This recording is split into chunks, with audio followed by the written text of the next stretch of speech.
Hello, bonjour. Aujourd'hui, on va parler de Meghan Markle, Harry et du petit Archie. En fait, pourquoi on parle du petit Archie? On parle du petit Archie parce qu'au lendemain des élections, il y a certains magazines, certains médias qui parlent de la possibilité de Meghan et Archie de devenir président des États-Unis.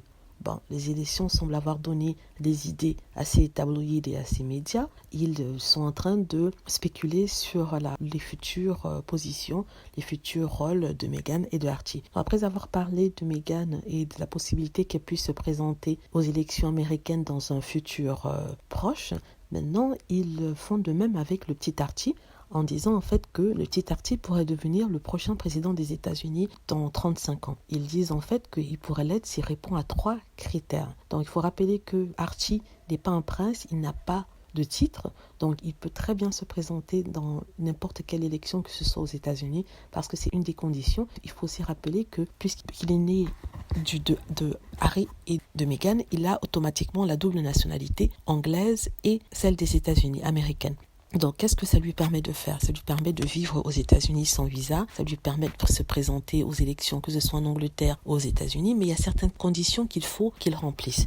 Premièrement, pour devenir américain, président américain, ou se présenter aux élections, il faut être né d'un parent américain. C'est-à-dire que si vous avez pris la nationalité, vous ne pouvez pas le devenir. Il faut être né de façon naturelle de parents américains. C'est le cas de Archie puisque Meghan est américaine. Alors, il faut aussi vivre pendant 14 ans au cours de sa vie aux États-Unis. Donc ça veut dire que pendant 14 ans au cours de sa vie, Archie doit être aux États-Unis. Les journaux spéculaient que vu qu'ils vont vivre, Sussex avait décidé de vivre entre l'Angleterre et les États-Unis, ça risque de n'être pas possible.